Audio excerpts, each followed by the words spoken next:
നാരായണാഖിലഗുരോ ഭഗവൻ നമസ്തേ. ഗുരുവായൂരപ്പ, വള്ളിയൂർ ഗണേശ്വര.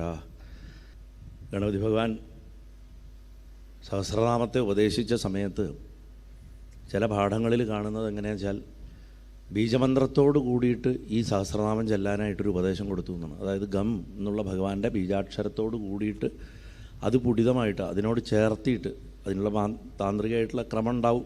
അത് പക്ഷേ ഗ്രന്ഥത്തിലില്ല.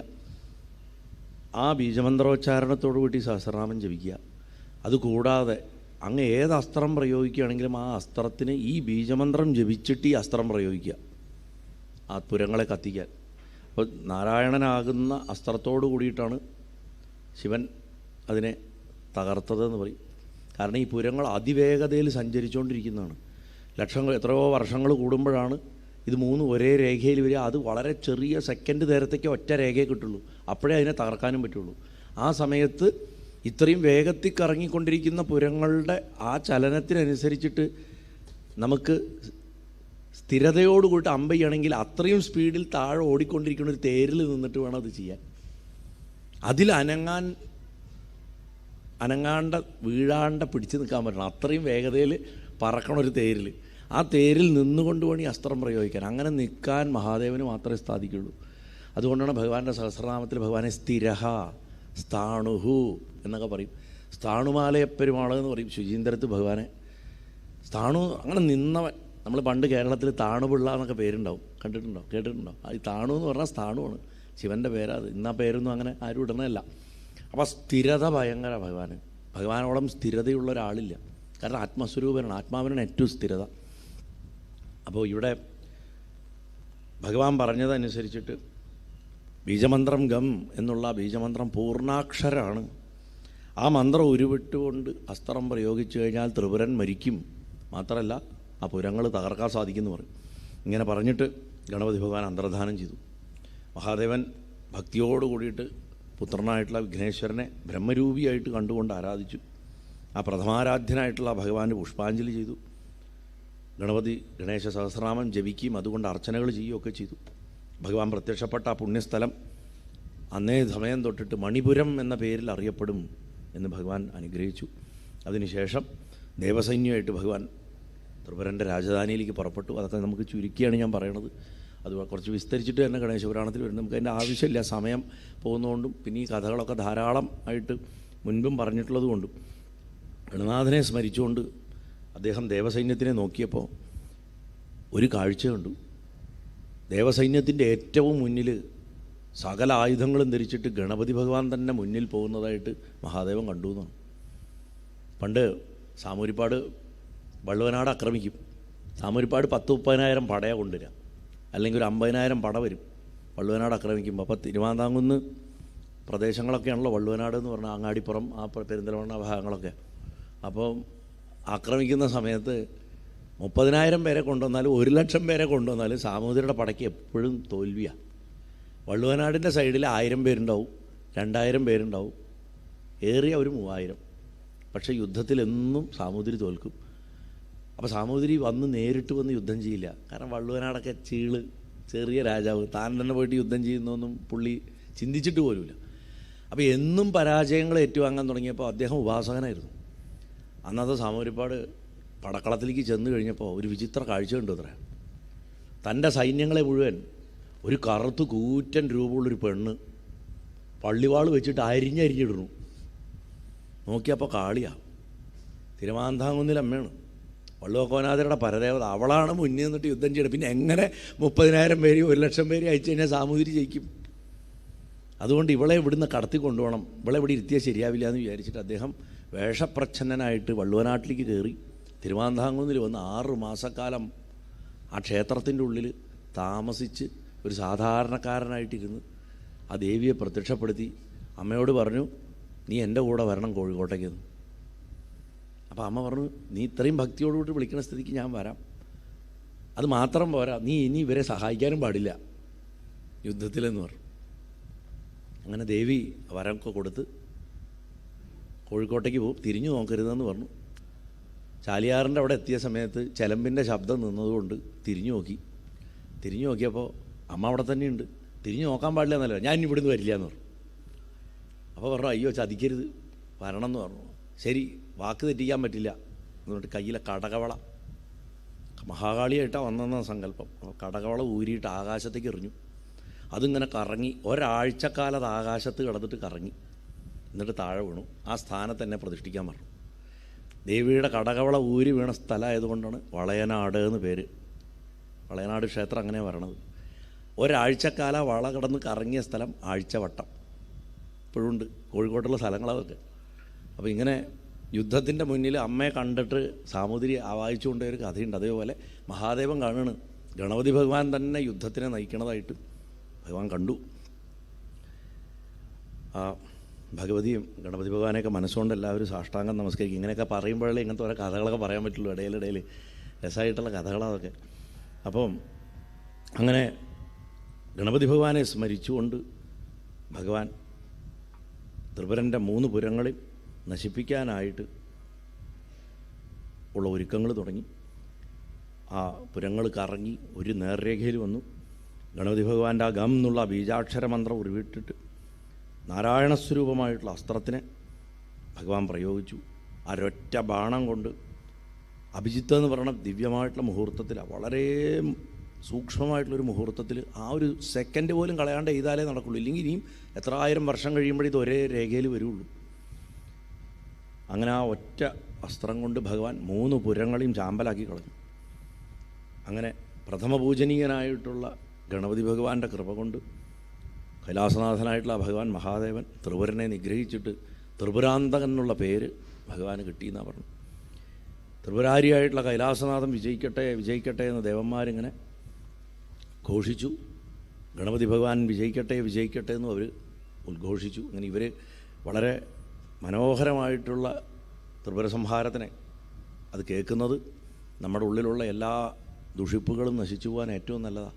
അത് ഏത് കഥയുടെ രൂപത്തിലാണെങ്കിലും ശരി, ഇപ്പോൾ തൃശ്ശൂരാണത്തിലെ പോലുള്ള പെർഷനിലാണെങ്കിലും രീതിയിലാണെങ്കിലും ശരി, ഗണേശപുരാണത്തിലാണെങ്കിലും ശരി, ത്രിപുരദഹനം കേൾക്കുക എന്ന് പറഞ്ഞു കഴിഞ്ഞാൽ അത് വളരെ മനസ്സിന് ഒരുപാട് ശാന്തിയും സമാധാനവും തരുന്നതുമാണ്, രക്ഷ തരുന്നതാണ്, മരണഭയത്തിനെ മാറ്റുന്നതാണ്. അങ്ങനെ ത്രിപുരത്തെ നശിപ്പിച്ച് നിൽക്കുന്ന മഹാദേവൻ്റെ പ്രിയപുത്രനും ബ്രഹ്മസ്വരൂപിയായിട്ടുള്ള ഗണപതി ഭഗവാന്റെയും തൃപ്പാദങ്ങളിൽ സാഷ്ടാംഗം നമസ്കരിക്കുക നമുക്ക് എല്ലാവർക്കും മനസ്സുണ്ട്. മഹാദേവ ശംഭോ നാരായണ. അതിനുശേഷം സൂതമഹർഷി പറയുകയാണ്, ശൗനക ബ്രഹ്മദേവൻ വ്യാസമഹർഷിയുടെ അടുത്ത് പാർവതീദേവി അനുഷ്ഠിച്ചിട്ടുള്ള ഗണേശ പൂജയെക്കുറിച്ച് പറഞ്ഞു. ഭൃഗുമഹർഷി കഥ പറയുകയാണ് ഇവിടെ. എപ്പോഴും മറക്കരുത്, നിങ്ങളിപ്പോൾ എല്ലാവരും ഇപ്പോൾ പൂർണ്ണമായിട്ടിരുന്ന് കേൾക്കണവരല്ല, ഇതിനൊരു ക്രമമുണ്ട്. നൈമിഷാരണ്യത്തിൽ ശൗനകാദി മഹർഷിമാർക്ക് സൂതൻ പറഞ്ഞു കൊടുക്കുന്നതാണ് ഈ കഥ. അതെങ്ങനെയാണ് പറഞ്ഞു കൊടുക്കുന്നത്? പണ്ട് ഭൃഗു സോമകാന്ത രാജാവിന് പറഞ്ഞു കൊടുക്കുന്നതാണെന്ന് പറയണു. ഭൃഗു പറയണു പണ്ട് വ്യാസമഹർഷി എനിക്ക് പറഞ്ഞു തന്നാണെന്ന് പറയണു. വ്യാസമഹർഷി പറയണു എനിക്കിത് പണ്ട് ബ്രഹ്മദേവൻ പറഞ്ഞു തന്നാണെന്ന് പറഞ്ഞു. ഇങ്ങനെ ഫ്ലാഷ് ബാക്കിൻ്റെ അകത്ത് ഫ്ലാഷ് ബാക്കായിട്ടാണ് കിടക്കുന്നത്. അപ്പോൾ ഇവരിൽ ഏത് ലെവലിൽ വേണമെങ്കിലും ചോദ്യങ്ങൾ വരാം കഥയിൽ. അപ്പോൾ ഇവിടെ ഭൃഗുമഹർഷി പറയാണ്, മഹാരാജാവെ, കാർത്തിക മാസത്തിലെ പൗർണമി ദിവസം ത്രിപുരാസുരൻ ഭസ്മമായി. അതുകൊണ്ടാണ് തൃക്കാർത്തിക നക്ഷത്രത്തിന് ഇത്രയ്ക്ക് പ്രാധാന്യം. തിരുവണ്ണാമലയിൽ ദീപം തെളിയിക്കുന്നത് ആ സമയത്താണ്. കാർത്തിക മാസത്തിലെ പൗർണമി ദിവസമാണ് ഭഗവാൻ ത്രിപുരത്തിനെ കത്തിച്ചത്. അപ്പം ആ വാർത്ത കേട്ട് കഴിഞ്ഞപ്പോൾ അച്ഛൻ ഹിമാലയം മകളെ രക്ഷിക്കാൻ വേണ്ടിയിട്ടൊരു ഗുഹയുടെ കത്ത് അടച്ച് രക്ഷിച്ചു എന്ന് പറഞ്ഞല്ലോ. അമ്മ മെല്ലെ ആ പാറക്കല്ലൊക്കെ മാറ്റി പുറത്തു വന്നു. ദിവസങ്ങൾ പലത് കഴിഞ്ഞിട്ടും തൻ്റെ ഭർത്താവിനെ കാണാണ്ട് അമ്മയ്ക്ക് സങ്കടമായി. യുദ്ധം കഴിഞ്ഞു, ത്രിപുരം കത്തിക്കുകയും ചെയ്തു എന്ന് പറഞ്ഞു. പക്ഷെ ഭഗവാൻ തിരിച്ചു വന്നില്ല. അമ്മയ്ക്കൊട്ട് അങ്ങോട്ട് പോകാനും പറ്റില്ല. ചുരുക്കി പറഞ്ഞാൽ ദേവിയുടെ ആ വിഷമം കേട്ടപ്പോൾ ദേവി ഇരുന്ന് തന്നെ ഏകാന്തത്തിൽ പോയിരുന്നിട്ട് വിങ്ങിക്കരയാൻ തുടങ്ങി. അതൊരു ഗന്ധർവ സ്ത്രീ കണ്ടു. അവൾ ഉടനെ പോയിട്ട് ഹിമാലയത്തിൻ്റെ അടുത്ത് പോയിട്ട് ഹിമവാൻ്റെ അടുത്ത് പോയി പറഞ്ഞു, മഹാരാജാവേ, അങ്ങയുടെ മകളിരുന്ന് കരയണു, ലോകമാതാവാണ്, അവളിരുന്ന് കരയണ കാണുമ്പോൾ സങ്കടം വരണു, അവൾ എന്തിനാണ് കരയണത് എന്ന് ചോദിച്ച് വിവരം അറിയിച്ചു. ഹിമവാൻ പറഞ്ഞു, എനിക്കറിയില്ല, ഞാൻ അവളെ ആ ഗുഹയുടെ ഉള്ളിൽ അടച്ച് സൂക്ഷിച്ചാലേ, അവൾ എന്തിനേയും പുറത്തു വന്നത് ഈ സമയത്ത്? ഭഗവാൻ ഇപ്പോഴും തിരിച്ചു വന്നിട്ടില്ല യുദ്ധം കഴിഞ്ഞിട്ട്. ഒറ്റയ്ക്ക് ഇരുന്നിട്ട് ഈ പുറത്തൊക്കെ ഇറങ്ങി നടക്കണം എന്തിനാന്ന് പറഞ്ഞിട്ട് വേഗം ആകെ പരിഭ്രമപ്പെട്ട് മകളിരിക്കണ സ്ഥലത്തേക്ക് ചെന്നു. എന്താ മോളെ, നീ എന്തിനാ കരയണത്, എന്തിനാ സങ്കടപ്പെടണം എന്നൊക്കെ ചോദിച്ചിട്ട് അമ്മയുടെ അടുത്ത് കാര്യങ്ങൾ ചോദിച്ചപ്പോൾ അമ്മ കൂടുതൽ പൊട്ടി കരയാന്നല്ലാണ്ട് എന്ത് ചെയ്ത് കഴിഞ്ഞാൽ കാരണം പറഞ്ഞില്ല. അവസാനം കണ്ണീരൊന്ന് അടങ്ങിയപ്പോൾ പറഞ്ഞു, ഭഗവാനെ കാണാൻ സാധിക്കുന്നില്ല, ഞാൻ ദിവ്യദൃഷ്ടി കൊണ്ട് നോക്കിയിട്ട് പോലും അറിയണില്ല, അദ്ദേഹം എവിടെയാണെന്ന് എനിക്ക് അറിയണില്ല അച്ഛാ. ഒരറിവുമില്ല. ത്രിപുര നിഗ്രഹം കഴിഞ്ഞിട്ട് എത്രയോ ദിവസങ്ങൾ കഴിഞ്ഞു, ഇതുവരെ അദ്ദേഹം മടങ്ങി വന്നിട്ടില്ല. അദ്ദേഹത്തിന് വല്ല ആപത്ത് സംഭവിച്ചു, അദ്ദേഹം എവിടെയാണെന്ന് അങ്ങേക്കറിയോ, അല്ലെങ്കിൽ അഥവാ അത് കണ്ടുപിടിക്കാനുള്ള വല്ല വഴി പറഞ്ഞു തരുമോ എന്ന് ഒരു സാധാരണ ഭാര്യ കാണാതായിപ്പോയ ഭർത്താവിനെ അന്വേഷിക്കുന്നത് പോലെ പറഞ്ഞു. അപ്പോൾ ബ്രഹ്മദേവൻ വ്യാസമഹർഷിയോട് ഇവിടെ പറയുക, അല്ലയോ വ്യാസ, കുറച്ച് നേരം ഹിമാലയം ധ്യാനിച്ചിരുന്നു. എന്നിട്ട് മകളോട് പറഞ്ഞു, മോളെ ഒരു കാര്യം ചെയ്യാം, ഗണപതിയെ പൂജിക്കുക, എത്രയും പെട്ടെന്ന് ഫലസിദ്ധിക്കും, അതുപോലെ നമ്മുടെ ഈ വിഷമം മാറാനും ആ ഭഗവാനെ പൂജിക്കുന്നതാണ് നല്ലത് എന്ന് പറയും. അങ്ങനെ അച്ഛൻ്റെ വാക്ക് കേട്ടിട്ട് ഗണേശപുരാണത്തിൽ അത് വിസ്തരിച്ചിട്ടാണ് വരണത്, നമ്മളത് ചുരുക്കിയാണ് പറയണത്. രാവിലെ സ്നാനകർമാദികളൊക്കെ കഴിഞ്ഞ് ഗണപതിയുടെ വിഗ്രഹം പ്രതിഷ്ഠിച്ച് ഷോഡശോപചാരങ്ങളോട് കൂടിയിട്ട് 16 ഉപചാരങ്ങളോടും കൂടിയിട്ട് ഭഗവാനെ പൂജ ചെയ്തു. ആ പൂജ ചെയ്യാനുള്ള ഉപദേശം കൊടുക്കുകയാണ്. ഹിമവാൻ അമ്മയ്ക്ക് ഉമയ്ക്ക് ഉപദേശിക്കുന്നതായിട്ടാണ് ഈ പൂജാക്രമം. അത്ഭുതമാണ് ശരിക്കും, അങ്ങനെയൊന്നും നമ്മൾ സാധാരണ കാണാത്തതാണ്. അച്ഛൻ മകൾക്ക് ഗണപതിയുടെ പൂജ ഉപദേശിച്ചു കൊടുക്കണം. 6 രസങ്ങളുമുള്ള ഭക്ഷണം വേണം ഗണപതിക്ക്. മധുരം, ഉപ്പ്, ചവർപ്പ്, പുളി, കയ്പ്പ്, അതുപോലെ എന്താ പറയുക, നമ്മൾ ഈ പഞ്ചൻ്റ് എന്ന് പറയും, ഇങ്ങനെ ഈ അസിഡിക്കായിട്ടുള്ള അമ്ലസ്വഭാവമുള്ള ഇങ്ങനെ ഉള്ള, അത് പുളിപ്പിൽ തന്നെ വരും, പുളിപ്പിൻ്റെ കുറച്ചുകൂടെ രൂക്ഷമായിട്ടുള്ള ഒരിതാണ്. അപ്പോൾ ഈ പറയുന്ന എല്ലാ സ്വാദോടു കൂടിയിട്ടുള്ള സമ്പൂർണ്ണമായിട്ടുള്ള ഭക്ഷണം അദ്ദേഹത്തിന് നേദ്യമായിട്ട് കൊടുക്കണം. എല്ലാ ഭോജനങ്ങളും ഭഗവാന് പ്രിയമാണ്. ഭഗവാൻ കഴിക്കാത്തതായിട്ടൊന്നുമില്ല, എന്തു കൊടുത്താലും കഴിച്ചോളും. ശുദ്ധബുദ്ധി ആയതുകൊണ്ട് ദഹിക്കാൻ സാധിക്കാത്തതായിട്ട് യാതൊന്നുമില്ല ഭഗവാന്. പക്ഷേ ഏറ്റവും ഇഷ്ടപ്പെട്ട പലഹാരം മോദകമാണ്. മോദകം എന്ന് പറഞ്ഞു കഴിഞ്ഞാൽ മോദം, സന്തോഷം ഉണ്ടാക്കുന്നത്. ഭഗവാനത് കണ്ടാൽ സന്തോഷം വരും, അതുകൊണ്ടാണ് അതിന് മോദകം എന്ന് പേര്. മോദത്തെ ഉണ്ടാക്കുന്നത് കൊണ്ട് മോദകം. അങ്ങനെയാണ്. കുട്ടികൾക്ക് ചില കണ്ടു കഴിഞ്ഞാൽ ഹായ് എന്ന് പറയില്ല, ആ ഹായ് വരും ഭഗവാന്. ആ ഹായ് എന്ന് ഭഗവാൻ പറയണതുകൊണ്ടാണ് അതിന് മോദകം എന്ന് പേര്. അപ്പോൾ ആ മോദകമാണ് ഭഗവാൻ ഏറ്റവും ഇഷ്ടം. മാത്രമല്ല ഭക്തിയോട് കൂടിയിട്ട് ധ്യാനിക്കുക, ഉറക്ക സ്തുതിക്കുക, അതേമാതിരി നീരാജനം കാണിക്കുക. നീരാഞ്ജനമല്ല, നീരാജനാണ്. പല അമ്പലങ്ങളിലും എഴുതി വെച്ചിട്ടുണ്ടാവും നീരാഞ്ജനം. നീരാഞ്ജനമല്ല, നീരാജനം ആണ് ശരിയായിട്ടുള്ള വാക്ക്. അഷ്ടബന്ധന പുനഃപ്രതിഷ്ഠ എന്ന് വിചാരിക്കും. അഷ്ടബന്ധ പുനഃപ്രതിഷ്ഠയ്ക്ക് ബന്ധനം എന്തിനാണാവോ അല്ലേ? ഞങ്ങൾ ക്ഷണനത്തിന് പോയി എന്നാണ് പറയുക. കല്യാണം ക്ഷണനം വെച്ചാൽ കൊല്ലുക എന്നർത്ഥം. ക്ഷണിക്കാൻ പോയി എന്ന് പറഞ്ഞാൽ മതി, ക്ഷണനത്തിന് പോയി. ഇങ്ങനത്തെ കുറേ തമാശകൾ ഭാഷയെ കാണാം. ഇവിടെ അതുപോലെ നീരാജനം സന്ദർഭവശാൽ പറയുക. നീരാജനം എന്ന് പറഞ്ഞാൽ അരി പരത്തി അതിൽ തേങ്ങ മുറിച്ച് വെച്ചിട്ട് അതിൽ എള്ളെണ്ണ ഒഴിച്ച് തിരി ഇട്ടിട്ട് കത്തിക്കുക. അതിൽ നെയ്യും തിരിയും ആവാം, അതിൽ എള്ളുതിരി വെച്ചിട്ടും ആവാം. ഒക്കെ എന്താ പറയുക, ദേശകാല സമ്പ്രദായങ്ങൾക്കനുസരിച്ചിട്ട് ചെറിയ ചെറിയ മാറ്റങ്ങൾ ഉണ്ടാവും അതിൽ. ആ നീരാജനം കൊണ്ടും ധ്യാനം, സ്തവനം, നീരാജനം. അത് കർപ്പൂരം കൊണ്ടാണെങ്കിൽ ഉഴിഞ്ഞ, അഗ്നി കൊണ്ട് ഉഴിഞ്ഞ നീരാജനായി. അപ്പോൾ അഗ്നി കൊണ്ട് ഉഴിയലൊക്കെ അതുകൊണ്ട് കർപ്പൂര നീരാജനം എന്നാണ് പറയുക, കർപ്പൂരം കത്തിച്ച് കാണിക്കണേന്. അത് ഭയങ്കര ഇഷ്ടമാണ്. കാരണം ഭഗവാൻ അഗ്നി സ്വഭാവം ഭയങ്കര, സകലതും ദഹിപ്പിക്കണവനായതുകൊണ്ട് അഗ്നി സ്വഭാവമാണ് ഗണപതിക്ക്. അനിയനും അതെ, സുബ്രഹ്മണ്യ സ്വാമിക്കും അതേപോലെ തന്നെയാണ്, അഗ്നി സ്വഭാവമാണ്. മഹാദേവൻ തിരിച്ചു വരുന്നത് വരെ ഭഗവാന്റെ ഏകാക്ഷരി മന്ത്രമായിട്ടുള്ള ഗം എന്നുള്ള അക്ഷരം ജപിക്കേണ്ടതാണ്. ഈ ദിവ്യമന്ത്രം 1,00,000 പ്രാവശ്യം ജപിച്ച അനുഷ്ഠാനം പൂർത്തിയാവും. ഇതാ നമുക്കുള്ള ഉപദേശമാണ്. 1,00,000 പ്രാവശ്യം ജപിക്കാനാണ് പറഞ്ഞത്. എന്നിട്ട് പറയാം, അനുഷ്ഠാനം പൂർണ്ണമാകുന്ന സമയത്ത് സാമാന്യ വിധി അനുസരിച്ചിട്ട് ഈ വ്രതം തുടങ്ങേണ്ട ദിവസം പറഞ്ഞു കൊടുക്കണം. ശ്രാവണ മാസത്തിൽ, ചിങ്ങമാസത്തിൽ, ശുക്ലപക്ഷത്തിലെ വെളുത്ത പക്ഷത്തിലെ ചതുർത്ഥി മുതൽക്ക്, വിനായക ചതുർത്ഥി തന്നെ, ചതുർത്ഥി മുതൽക്ക് ഭാദ്രപദ മാസത്തിലെ വിനായക ചതുർത്ഥി ഉണ്ട്. 2ാം ചതുർത്ഥി ശുക്ലപക്ഷത്തിൽ വരുന്ന വിനായക ചതുർത്ഥി വരെ 1 മാസക്കാലം ഗണപതി ഭഗവാനെ പൂജിക്കുക, അനുഷ്ഠാനങ്ങളൊക്കെ ഭംഗിയായിട്ട് ചെയ്യുക. പൂജയ്ക്ക് 1 വിഗ്രഹം തൊട്ട് 1000 വിഗ്രഹം വരെയും വെച്ച് പൂജിക്കാം. പൂജാമുറികളിൽ പഴയ കാലത്ത് ഞാൻ പറഞ്ഞിരുന്നു, 1-ാം ദിവസം ഭഗവാനെ 2 രൂപത്തിൽ പൂജ കഴിച്ചിരുന്നു എന്ന്, വിനായകനും വിഘ്നേശ്വരനുമായിട്ട്. പക്ഷെ ഒരിക്കലും ഇരട്ട സംഖ്യയിൽ ഗണപതിയുടെ വിഗ്രഹം വെക്കരുത്. വീട്ടിൽ 2 വിഗ്രഹങ്ങളായിട്ട് വെക്കരുത്. 3 വിഗ്രഹം, 1 വിഗ്രഹം, 3 വിഗ്രഹം, 5 വിഗ്രഹം, 7 വിഗ്രഹം, ഇങ്ങനെ സംഖ്യകളിൽ നമുക്ക് എത്ര വേണമെങ്കിലും വയ്ക്കാം. 1000കണക്കിന് വിഗ്രഹങ്ങളെ ഒറ്റയടിക്ക് പൂജിക്കാം, ഒരു ബുദ്ധിമുട്ടുമില്ല. അപ്പോൾ ഇവിടെ പ്രമാണം, പുരാണം തന്നെ പറയണു, 1000 വിഗ്രഹങ്ങൾ വരെ എടുക്കാം. പൂജ പൂർണ്ണമാകണമെന്ന് എത്ര ജപിച്ചോ അതിൻ്റെ 10-1 ഭാഗം. അപ്പോൾ 1,00,000 പ്രാവശ്യമാണ് ഇപ്പോൾ ജപിക്കാൻ പറഞ്ഞിരിക്കുന്നത്. അപ്പോൾ 10-1 ഭാഗം വെച്ചാൽ എത്രയും 10,000 അല്ലേ? 10,000 തവണ ഈ മന്ത്രം കൊണ്ട് സ്വാഹ ചേർത്തിട്ട് ഹോമിക്കണം. ഹോമിച്ചിട്ട് അതിൻ്റെ 10 ഭാഗം 1000 ഒരു തർപ്പണം ചെയ്യണം. ഇത് സാധാരണ ഒരു മന്ത്രത്തിൻ്റെ പുരസ്ചരണത്തിന് വരുന്ന അതേ ക്രമമാണ്. എന്നിട്ട് ആ തർപ്പണത്തിൻ്റെ 10-1 ഭാഗം 100 ബ്രാഹ്മണർക്ക് ഭോജനം കൊടുക്കുക. അത് കൊടുത്തതിന് ശേഷം അവർക്ക് ആ ദാനം, ദക്ഷിണ ഇതൊക്കെ ചെയ്തതിന് ശേഷം ഈ വിഗ്രഹങ്ങൾ സൂക്ഷിച്ചു വെക്കരുത്. ഇത് മുഴുവൻ പുണ്യതീർത്ഥത്തിൽ ഒഴുക്കണം. വിസർജനം എന്ന് പറയും. അതാണ് ഗണപതിയെ ഈ കൊണ്ടുപോയിട്ട് പുഴയിലും കടലിലൊക്കെ ഒഴുക്കുന്നത്. മഹാരാഷ്ട്രയിൽ മാത്രമായിരുന്നു ഈ രീതിയിലുള്ളൊരു പൂജകളൊക്കെ ഉണ്ടായിരുന്നത്. തിലകനാണ്, ബാലഗംഗാധര തിലകനാണ് ഇന്ന് കാണുന്ന രീതിയിൽ പൂനെയിൽ ആദ്യം ഈ പൂജ സംഘടിപ്പിച്ചതും പിന്നെ നമ്മളിന്ന് ഇന്ത്യ മുഴുവൻ ഗണേശ പൂജയായിട്ട് ഇത്ര ഗംഭീരമായിട്ട് എഴുന്നള്ളിച്ച് കൊണ്ടുപോയി പുഴയിൽ ഒഴുക്കുന്നതൊക്കെ ഉള്ളത്. ഞങ്ങൾക്ക് പാലക്കാട്ടൊക്കെ നമ്മുടെ വീട്ടിൻ്റെ മുന്നിൽ കൂടെ 1000ഓളം ഗണപതികളെ കടന്നു പോവുക ആ 2-3 ദിവസം കൊണ്ട്. പാലക്കാട് ജില്ലയിലുള്ള ഒട്ടുമിക്ക കൽപ്പാത്തി പുഴയിലാണ് കൊണ്ട് ഒഴുക്കുക. അത് കൂറ്റം ഗണപതികൾ പോവും. ഓൾമോസ്റ്റ് നമ്മൾ ബോംബെയിൽ കാണുന്നതിൻ്റെയൊക്കെ ഒരു ചെറിയ മിനിയേച്ചർ കേരളത്തിൽ കാണണമെന്നുണ്ടെങ്കിൽ പാലക്കാട് വന്നാൽ മതി. അത്രയും ഗംഭീര ഗണേശ പൂജയാണ് ഈ വിനായക ചതുർത്ഥിയുടെ ഇതുമായിട്ട് ബന്ധപ്പെട്ടിട്ടുണ്ടാവുക. അതിൻ്റെ ശരിക്കും അതിൻ്റെ പ്രഭാവം മുഴുവൻ കാണണമെങ്കിൽ പൂനെയിലോ മുംബൈയിലോ പോയാൽ മതി. അതിൽ ആ ലാൽബാഗ് ചാ രാജ എന്ന് പറഞ്ഞിട്ടുള്ള ഒരു ഗണപതി ഉണ്ട് അവിടെ. ലാൽബാഗ് ചാ രാജ വെച്ചാൽ ലാൽബാഗിലെ രാജാവ് എന്നാണ് അർത്ഥം. വലിയ സെലിബ്രിറ്റികളൊക്കെ പോയി തൊഴും. ഒരു കൂറ്റം ഗണപതിയാണ്. ആ ലാൽബാഗ് ചാ രാജയെ പുറത്തേക്ക് കൊണ്ടുവരുമ്പോൾ തന്നെ ലക്ഷക്കണക്കിന് ആൾക്കാരാണ്. അത് ലൈവ് വരും, ടി വിയിൽ കാണാം. ശരിക്കും മഹാരാജാവ് എഴുന്നള്ള, ചക്രവർത്തി എഴുന്നള്ള ഗണപതിയുടെ ആ ഒരു പ്രഭാവം എന്താണെന്ന് അറിയണമെങ്കിൽ നോർത്തിൽ പോയിട്ട് ഈ ഉത്സവങ്ങൾ കാണണം.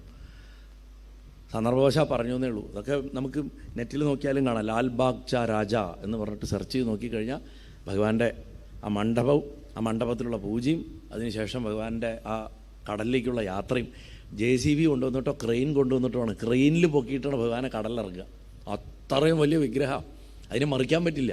അതുകൊണ്ട് ക്രെയിൻ കൊണ്ട് പൊക്കിയിട്ടാണ് അദ്ദേഹത്തിനെ നിമഞ്ജനം ചെയ്യുന്നത്. അപ്പം അങ്ങനെ ആ പുണ്യതീർത്ഥത്തിൽ ഒഴുക്കി വിടണമെന്ന് നിർബന്ധമാണ്. അതുകൊണ്ടാണ് മണ്ണുകൊണ്ടുള്ള വിഗ്രഹങ്ങളായിരുന്നു പഴയ കാലത്ത്. കാരണം പ്രകൃതിയിൽ ലയിച്ചു പോകുന്ന വസ്തുക്കളെ കൊണ്ടുണ്ടാക്കണം. ഇന്നിപ്പോൾ പ്ലാസ്റ്റർ ഓഫ് പാരീസ് കൊണ്ടൊക്കെ ഉണ്ടാക്കിയിട്ട് വലിയ മാലിന്യങ്ങൾ ആയിട്ട് മാറുന്നുണ്ട്. പുഴകളിലൊക്കെ കൊണ്ടുപോയിട്ട് ഇത് ഇങ്ങനെ വിഗ്രഹങ്ങൾ ഉണ്ടാക്കിയിട്ട് ഒഴുക്കുന്ന സമയത്ത് മണ്ണുകൊണ്ട്. പക്ഷേ ഇത്രയും വലിയ വിഗ്രഹങ്ങൾ ഉണ്ടാക്കാനുള്ള ബുദ്ധിമുട്ട് എന്നുള്ളതുകൊണ്ടായിരിക്കാം വലിയ വിഗ്രഹങ്ങളൊക്കെ പ്ലാസ്റ്റർ ഓഫ് പാരീസും ചെറിയ ചെറിയ വിഗ്രഹങ്ങളൊക്കെ മണ്ണുകൊണ്ട് വേണം ഉണ്ടാക്കുക. മണ്ണ് നമുക്കറിയാം, മണ്ണ് പൃഥ്വിയാണ്. പൃഥ്വി തത്വമാണ് ഗണപതി. ഭഗവാൻ മൂലാധാര ചക്രത്തിലായിരിക്കണം. മൂലാധാര ചക്ര വെച്ചാൽ പൃഥ്വി തത്വമാണ്. മണ്ണുകൊണ്ടാണ് ഗണപതിയുടെ രൂപം ഉണ്ടാക്കേണ്ടത്. ഏത് മെറ്റല്, സ്വർണം കൊണ്ട് ഉണ്ടാക്കിയിട്ടുള്ള ഗണപതിയാണെങ്കിൽ പോലും അതിനേക്കാളും മഹത്വമാണ് മണ്ണ് കുഴച്ചുണ്ടാക്കണ ഗണപതിയുടെ വിഗ്രഹത്തിന്. ഗണപതിക്ക് അനവധി തരം വിഗ്രഹങ്ങളുണ്ട്. പ്രകൃതിയ തന്നെ ഉണ്ടാവും. വെള്ള എരുക്കിൻ്റെ വേരിൽ എരുക്ക് ഗണപതി എന്ന് പറയും. ഭയങ്കര വിശേഷമാണ്. ഇപ്പൊക്കെ നല്ല എരുക്കൊന്നും കിട്ടില്ല. ഇപ്പോൾ ഈ കോർക്കൊക്കെ വെട്ടിയിട്ടാണ്. ഇപ്പോൾ ഈ ഹരിദ്വാറിലൊക്കെ പോയി കഴിഞ്ഞാൽ കോർക്കാണോ എന്ന് സൂക്ഷിച്ച് നോക്കിയിട്ട് വേണം വാങ്ങാൻ. കോർക്കിൽ വെട്ടിയെടുത്തിട്ടുണ്ടാവും. ഇട്ട് പറയും എരുക്കാണെന്ന് പറയും. വെളുത്ത എരുക്കിൻ്റെ വേരിൽ ഗണപതിയുടെ രൂപം താനെ ഉണ്ടായി വരും. താനെ ഉണ്ടായിട്ട് വരുന്ന ആ എരുക്കിൻ്റെ ഗണപതി ശ്വേതാർക്ക ഗണപതി എന്ന് പറയും. അതിന് മന്ത്രം വേറെയാണ്. ശ്വേതാർക്ക ഗണപതിക്ക് വിശേഷമായിട്ടുള്ള ഉപാസനാമന്ത്രമുണ്ട്. സമൃദ്ധിയാണ് ബലം ശ്വേതാർക്ക ഗണപതി ഉപാസനയിൽ. പറയാൻ ഒരുപാടുണ്ട്, തീരില്ല പറഞ്ഞു കഴിഞ്ഞാൽ. ഭഗവാന്റെ കഥ എന്ന് പറഞ്ഞു കഴിഞ്ഞാൽ അങ്ങനെയാണ്. അപ്പം ആ പുണ്യതീർത്ഥത്തിലൊക്കെ ഒഴുക്കണം. അങ്ങനെ പ്രത്യേകമായിട്ടുള്ള സ്ഥിതിവിശേഷങ്ങളൊക്കെ ഉണ്ടാവുന്ന സമയത്ത് നമ്മുടെ ജീവിതത്തിൽ വലിയ വലിയ പ്രതിസന്ധി, ഒരു ഗണപതി പൂജയുടെ ആവശ്യമുണ്ട് ഇപ്പോൾ. അപ്പം പ്രത്യേകമായിട്ടുള്ള സ്ഥിതിവിശേഷങ്ങളൊക്കെ ഉണ്ടാവുന്ന സമയത്ത് ജീവിതത്തിൽ അത് വലിയ സന്തോഷമാവാം, അല്ലെങ്കിൽ ദുഃഖമാവാം, പ്രതിസന്ധി ആവാം, രോഗങ്ങൾ വരുന്ന സമയമാവാം. ഇപ്പോൾ കോവിഡൊക്കെ വന്നു. അല്ലെങ്കിൽ നമ്മുടെ കുടുംബത്തിൽ തന്നെ വല്ലവർക്കും വലിയ ആപത്തുകൾ വരുന്ന സമയം, അല്ലെങ്കിൽ നമ്മൾ എന്തെങ്കിലും വിശേഷമായിട്ടുള്ളൊരു കാര്യത്തിന്, ഇപ്പോൾ പുതുതായിട്ടൊരു കാര്യം പഠിക്കാൻ പോകണം, ഒരു കോഴ്സിന് പോവുകയാണ്, അല്ലെങ്കിൽ എന്തെങ്കിലും ഒരു ജോലിയിൽ പ്രവേശിക്കുകയാണ്. ആവുന്നത് പോലെ ഗണപതിയെ ഈ പറഞ്ഞ രീതിയിൽ പൂജ കഴിച്ചു കഴിഞ്ഞാൽ, സമയമെടുത്ത് പൂജ കഴിച്ചു കഴിഞ്ഞാൽ അതിൻ്റെ ഫലം അനന്തമായിരിക്കും എന്ന് പറയണു. ഭക്തി പുരസ്സരം പൂർണ്ണമാക്കിയാൽ എല്ലാ വിഗ്രഹങ്ങളും തീരും എന്ന് പറഞ്ഞിട്ട് ഭഗവാനെ പൂജിച്ചാൽ കിട്ടുന്ന ഫലങ്ങളുടെ കഥ പറയാനായിട്ട് ചില കഥകളെ ചുരുക്കി പറയണു. അതിലാദ്യമായിട്ട് ഈ കർദമൻ എന്ന് പറയുന്ന ഒരു മഹാരാജാവിൻ്റെ കഥയാണ് ഇതിൽ വരുന്നത്. ഈ കർദമൻ്റെ കഥ പറയുമ്പോൾ, ഒരു മിനിറ്റ്, എന്താ വെച്ചാൽ ഞാൻ 2-3 പാഠങ്ങൾ എടുത്തിട്ടാണ് അതിൻ്റെ മാക്സിമം നമുക്ക് കിട്ടട്ടെ എന്ന് കരുതിയിട്ടാണ്. ആ പാർത്ഥിവ പൂജയെക്കുറിച്ച് വിസ്തരിച്ചിട്ട് പറയുന്നുണ്ട് ഹിമവാൻ. അതിനുശേഷം ഗണപതി ഭഗവാന്റെ തത്വത്തെ മകൾക്ക് പറഞ്ഞു കൊടുക്കണം. തത്വം എന്താണ്? ഭഗവാൻ പരബ്രഹ്മസ്വരൂപിയാണ്. ഭഗവാനെ ആരാധിക്കുക എന്ന് പറഞ്ഞാൽ ബ്രഹ്മോപാസന തന്നെയാണ്. യഥാർത്ഥ അദ്വൈത വിദ്യയാണ് ഗണപതിയുടെ ഉപാസന എന്ന് പറയുന്നത്. ശുദ്ധബുദ്ധിയായിട്ടുള്ള ഭഗവാനെ ഉപാസിച്ചാൽ മനസ്സിൽ ഞാൻ, എൻ്റെ ശരീരം എന്നുള്ള അഹങ്കാരം നിശേഷം നഷ്ടാവും. അത് പോയിക്കഴിഞ്ഞാൽ മാത്രമേ ആത്മാവ് തിളങ്ങുള്ളൂ. യഥാർത്ഥത്തിലുള്ള ഗണപതി ഉപാസന എന്ന് പറയുന്നത് ഓംകാരത്തിനെ ഉച്ചരിച്ചു കൊണ്ടുള്ള ഉപാസനയാണ്. ഓംകാരം ബ്രഹ്മത്തിൻ്റെ നാദരൂപമാണ്. ഈ വിധത്തിലൊക്കെ അനവധി കാര്യങ്ങൾ പറഞ്ഞു കൊടുക്കുന്നുണ്ട്. ഞാനതൊന്ന് ചുരുക്കി പറയാം, കാരണം അത് സ്കിപ്പ് ചെയ്ത് പോകണ്ടാന്ന് തോന്നുന്നു. കാരണം കുറച്ച് കട്ടിയാണെങ്കിലും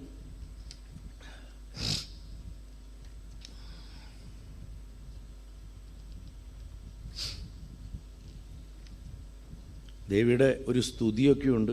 ഗണപതി ഭഗവാനെ അവിടെ എങ്ങനെയാണ് ആരാധിക്കേണ്ടതെന്ന് പറഞ്ഞു കൊടുക്കുന്നുണ്ട്. അതിനുശേഷമാണ് ഈ ഭാദ്രപദത്തിലെ ചതുർത്ഥി വ്രതത്തിനെ വിസ്തരിച്ചിട്ട് പറയുന്നുണ്ട്. നിങ്ങൾ ഇതിൻ്റെ മലയാളം വ്യാഖ്യാനം 2 വോളിയായിട്ട് ഇവിടെ ബുക്ക് സ്റ്റാളിലുണ്ട്, താല്പര്യമുള്ളവർക്ക് വാങ്ങാം. കാരണം അതിൽ ഈ വ്രതങ്ങളൊക്കെ എങ്ങനെ അനുഷ്ഠിക്കണം എന്നുള്ളതിൻ്റെ വളരെ വിശദമായിട്ടുള്ള ഒരു വിവരണം കൊടുത്തിട്ടുണ്ട്. എങ്ങനെയാണ് വിനായക ചതുർത്ഥിയുടെ വ്രതം അനുഷ്ഠിക്കേണ്ടത് എന്നൊക്കെ വിസ്തരിച്ച് പറയുന്നുണ്ട്. അപ്പോൾ ഇവിടെ ശ്രീപാർവതി ഗണേശൻ്റെ തത്വനിരൂപണത്തിനെ കുറിച്ചിട്ട് ചോദിച്ചപ്പോൾ ഹിമവാൻ പറയും, പണ്ട് സുബ്രഹ്മണ്യസ്വാമി ഇതേ ചോദ്യം ചോദിച്ചിരുന്നു മഹാദേവൻ്റെ അടുത്ത്.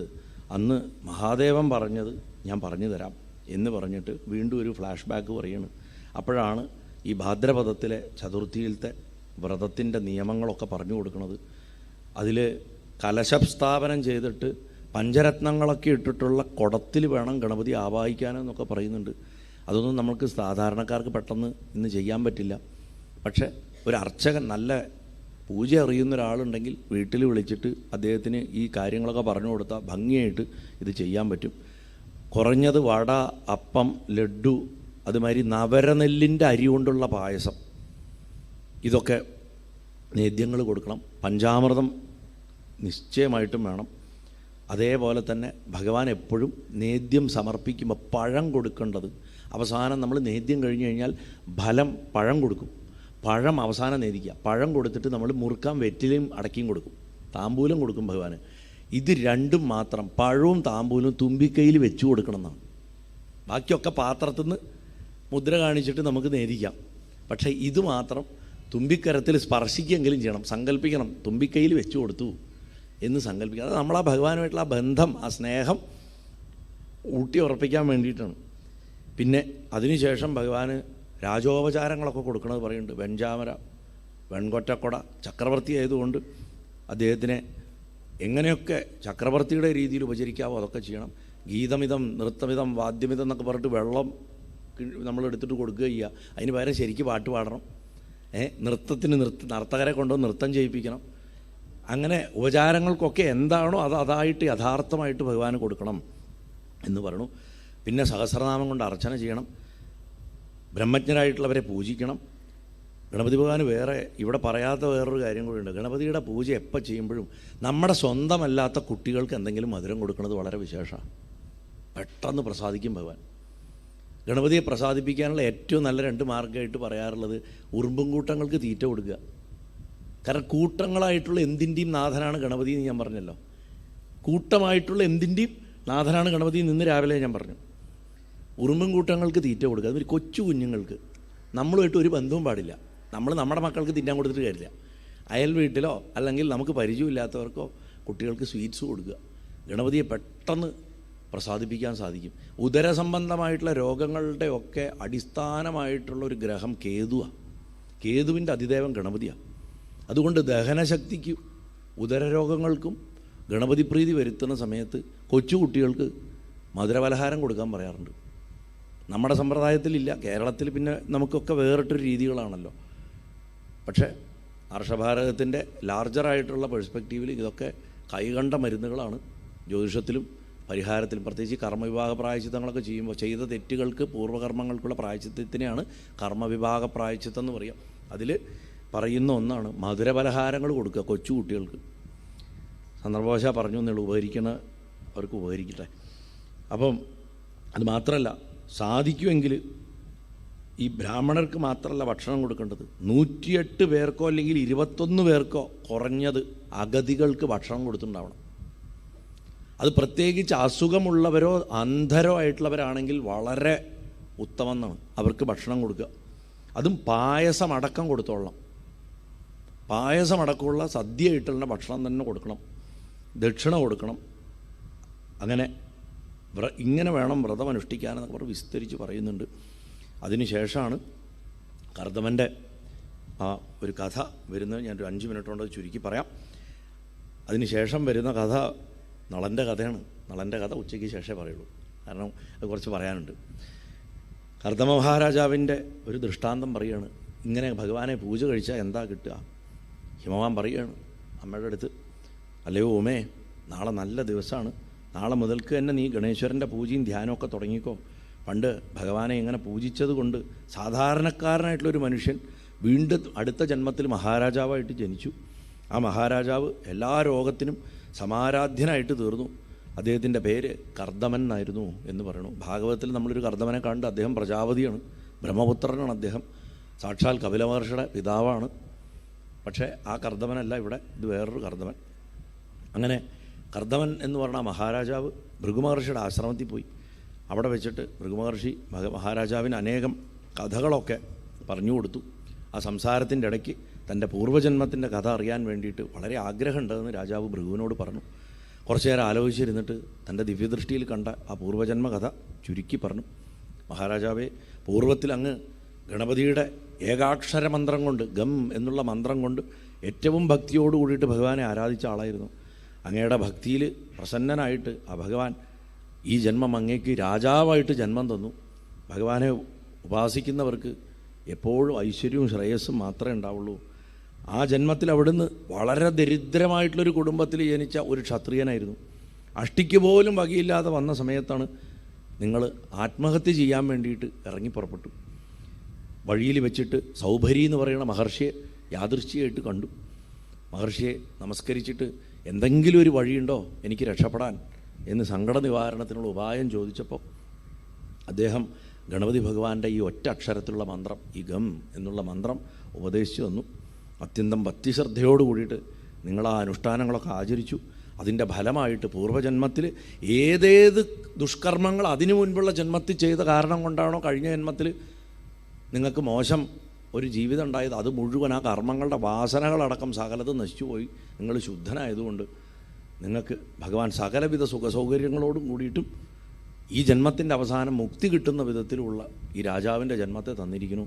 അതുകൊണ്ട് മുജ്ജന്മത്തിൽ ഭഗവാനെ പൂജിച്ചതിൻ്റെ ഫലമാണ് നിങ്ങൾക്ക് ഈ ജന്മത്തിൽ ഈ രാജ്യാധികാരം കിട്ടിയും സാർവഭൗമനായിട്ട് നിങ്ങൾ മാറിയതും എന്ന് പറഞ്ഞിട്ട് അദ്ദേഹത്തെ അനുഗ്രഹിക്കുന്നവിടെ ഈ കർദമ രാജാവ് പൂർവ്വത്തിൽ ഗണപതി ഭഗവാന്റെ വിനായക ചതുർത്ഥി വ്രതവും, അതായത് ഭാദ്രപദ മാസത്തിൽ ഈ വ്രതമൊക്കെ വൃത്തിയായിട്ട് അനുഷ്ഠിക്കുകയും സഹസ്രനാമങ്ങളെ കൊണ്ട് ഭഗവാനെ പൂജിക്കുകയും തനിക്കാവുന്ന പോലെ ചെയ്തതിൻ്റെയും ഫലത്തെ ഹിമവാൻ അമ്മയ്ക്ക് പറഞ്ഞു കൊടുക്കണം. നമ്മൾ അങ്ങനെയാണ് എപ്പോഴും ഒരാളോട് പോയിട്ട് ഒരു ക്ഷേത്രത്തിൽ പോയിട്ട് അത് ചെയ്യൂ ഇത് ചെയ്യൂ എന്ന് ബ്ലൈൻഡായിട്ട് വെറുതെ കണ്ണും മൂടി പറഞ്ഞിട്ട് കാര്യമില്ല. മുൻപ് അവിടെ പോയി അത് ചെയ്ത് ഫലസിദ്ധി കിട്ടിയവരുടെ 2-3 പേരുടെ കഥയൊക്കെ പറഞ്ഞു കൊടുക്കണം. അപ്പോഴാ മനസ്സിൽ ഉറപ്പ് വരുള്ളൂ. മനസ്സിന് ഉറപ്പില്ലാണ്ട് എന്ത് വഴിപാട് ചെയ്തിട്ടും കാര്യമില്ല. ആ ജ്യോത്സ്യം പറഞ്ഞിട്ട് അതുകൊണ്ട് ഞാൻ ചെയ്തു എന്ന് പറഞ്ഞിട്ട് ചെയ്യണോണ്ടാണ് 99% വഴിപാടുകളും നിഷ്ഫലമായിട്ട് പോകുന്നത്. നേരെ മറിച്ച് ഉറപ്പുള്ള ഒരുത്തന് പറഞ്ഞു കൊടുത്തത് തമാശയാണെങ്കിൽ പോലും ഫലം കൊടുക്കും, അല്ലേ? വിഷമിറക്കാനുള്ള മന്ത്രം പഠിക്കാൻ വേണ്ടിയിട്ട് കുഞ്ഞിരാമൻ എന്ന് പറയുന്ന പയ്യൻ വിഷം വൈദ്യൻ്റെ പുറകെ നടന്നപ്പോൾ വിഷവൈദ്യൻ ഒരു ദിവസം ഉച്ചയ്ക്ക് ശല്യം സഹിക്കാൻ പറ്റാണ്ട് ഊണ് കഴിഞ്ഞിട്ട് ചാരുകസേല കിടക്കുമ്പോഴും തിരുമേനി എനിക്കൊരു മന്ത്രം പറഞ്ഞു തരുമോ എന്ന് ചോദിച്ചുകൊണ്ടിരുന്നപ്പോൾ വിഡ്ഢി കൂഷ്മാണ്ഡം ഇറങ്ങിപ്പോ പറഞ്ഞു. ഇങ്ങനെ വിചാരിച്ചു വിഡ്ഢി കൂഷ്മാണ്ഡം എന്നുള്ളത് ഒരു മന്ത്രമാണെന്ന്. പോയി അക്ഷരലക്ഷം ജപിച്ചു. വിഡ്ഢി കൂഷ്മാണ്ഡം 5 ലക്ഷം വിളക്ക് കൊളുത്തി വെച്ചിട്ട് എനിക്ക് സിദ്ധിയായി. പിന്നെ പോയി വിഷം ഇറക്കാൻ തുടങ്ങി. കുറേ വർഷങ്ങൾ കഴിഞ്ഞിട്ട് ഇതേ ഗുരുനാഥൻ സാമൂരിപ്പാടിൻ്റെ വീട്ടിൽ പാമ്പ് കടിച്ചിട്ട് മരിക്കാൻ കിടക്കണ തമ്പുരാട്ടിക്കുട്ടിയുടെ വിഷം ഇറക്കാൻ പോയപ്പോൾ അദ്ദേഹത്തിന് സാധിച്ചില്ല, നാട്ടിലുള്ള ഒരാൾക്കും സാധിച്ചില്ല. അപ്പോൾ ഇവർ തമ്മിൽ പറയുക, മന്ത്രിമാർ, നമ്മുടെ നാട്ടിലിപ്പോൾ ഒരു കുഞ്ഞിരാമൻ വൈദ്യനുണ്ട്, വിട്ടുമെടുക്കനാണ്, ഏത് വിഷം ഇറക്കും മൂപ്പരെ കൊണ്ടുവരാമെന്ന്. അപ്പോൾ ഇവരാരും കേട്ടിട്ടില്ല ഇങ്ങനെ ഒരാളെ. അദ്ദേഹത്തിനെ കൂട്ടിക്കൊണ്ടിരിക്കുകയാണ്. കൊണ്ടുവന്ന ഉടനെ ഇദ്ദേഹം വിഡ്ഢി കൂഷ്മാണ്ഡെന്ന് പറഞ്ഞിട്ട് വെള്ളം തെളിച്ചു. അവിടെ ആ നിമിഷത്തിൽ വിഷം വിട്ടുപോയി. അപ്പോൾ ആരെ ധ്യാനിച്ചിട്ടാണ് ഇദ്ദേഹം വിഡ്ഢി കൂഷ്മാണ്ഡെന്ന് പറഞ്ഞ് തെളിക്കണത്? ദൈവത്തിനൊന്നുമല്ല, ഈ മന്ത്രം കൊടുത്ത് ഈ ചീത്ത പറഞ്ഞു വിട്ട ഗുരുനാഥനെയാണ് മനസ്സിൽ വിചാരിക്കണത്. അപ്പോൾ തനിക്ക് സാമൂതിരി ഒരുപാട് സമ്മാനങ്ങളൊക്കെ തന്നപ്പോൾ ബാക്കി വിഷവൈദ്യന്മാരൊക്കെ ഇങ്ങനെ അസൂയയായിട്ടും വിഷമായിട്ടും നോക്കി നിൽക്കുകയാണ്. അപ്പോൾ അവരെയൊക്കെ നോക്കി വണങ്ങിയ സമയത്താണ് അവരുടെ ഇടയിലുണ്ട് തൻ്റെ ഗുരുനാഥൻ നിൽക്കണം. അയാളിങ്ങനെ മറന്നേ പോയി, ഇങ്ങനെ ഒരു ചെക്കനൊന്നും ഓർമ്മയില്ല. ഉടനെ പോയിട്ട് ആ ദക്ഷിണ മുഴുവൻ അദ്ദേഹത്തിൻ്റെ കാൽക്കൽ വെച്ചിട്ട് പറഞ്ഞു, ഗുരുനാഥ, അങ്ങേക്ക് ഒരു ദക്ഷിണ തരാൻ എനിക്കിതുവരെ സാധിച്ചിട്ടില്ല, അങ്ങയുടെ ഒരൊറ്റ അനുഗ്രഹം കൊണ്ടാണ് എനിക്ക് സാധിച്ചത് എന്നിട്ട് കാഷ്ടാംഗം നമസ്കരിക്കും. അയാൾ ചോദിക്കും, എനിക്ക് നിന്നെ അറിയില്ല, നീ എപ്പോൾ എൻ്റെ നിന്ന് മന്ത്രം മേടിച്ചു? അപ്പോൾ പറയും, പണ്ട് ഓർമ്മയില്ലേ, ഞാനിങ്ങനെ അങ്ങയുടെ വീടിൻ്റെ ഓപ്പോസിറ്റ് ഒരു കുടില്ല താമസിച്ചിരുന്നത്, ദിവസം വന്നിട്ട് മന്ത്രം ചോദിക്കും, അങ്ങ് എനിക്ക് ഒരു നല്ല മന്ത്രം തന്നു. ഞാനെപ്പോൾ മന്ത്രം തന്നു? ഉവ്, അങ്ങ് എനിക്ക് ചെവി പോയിട്ട് പറയും, വെഡ്ഡി കൂഷ്മാണ്ടെന്ന് പറഞ്ഞു തന്നില്ലേ എന്ന് ചോദിക്കും. അയാൾ നോക്കും. അതാണ് വിശ്വാസത്തിൻ്റെ ശക്തി എന്ന് പറയുന്നത്. അപ്പോൾ വിശ്വാസത്തിൽ അധിഷ്ഠിതമായിട്ട് എന്തു ചെയ്തിട്ടും കാര്യമുള്ളൂ. അതൊരു വിഷയം. രണ്ടാമത്തെ കാര്യം, ആ ഏകാക്ഷരമായിട്ടുള്ള മന്ത്രത്തിൻ്റെ പ്രഭാവം എന്താ. അപ്പോൾ ഇന്ന് നമ്മൾ എത്ര തവണ കേട്ടു, ഇന്നലെയും കേട്ടു, ഇന്നാണ് നമ്മൾ ഏറ്റവും കൂടുതൽ കേട്ടിരിക്കുന്നത്. ആ ഏകാക്ഷരത്തിലുള്ള മന്ത്രം കൊണ്ട് ഉപാസിക്കുന്ന സ്ഥലമാണ് മള്ളിയൂർ. ഇവിടുത്തെ ഭഗവാൻ ബീജഗണപതിയാണ്, ഏകാക്ഷര ഗണപതിയാണ്. ആ ഒറ്റ അക്ഷരം കൊണ്ടാണ് ഭഗവാനെ ഇവിടെ ആരാധിക്കുന്നത്. ഇവിടുത്തെ ഭഗവാന്റെ മന്ത്രം അങ്ങനെയാണ്. അപ്പോൾ ഏകാക്ഷരത്തിൻ്റെ ഉപാസനയ്ക്ക് തന്നെ അത്രയും ശക്തിയാണെന്ന് ആവർത്തിച്ച് ഗണേശപുരാണം പറയണു. നാരായണ.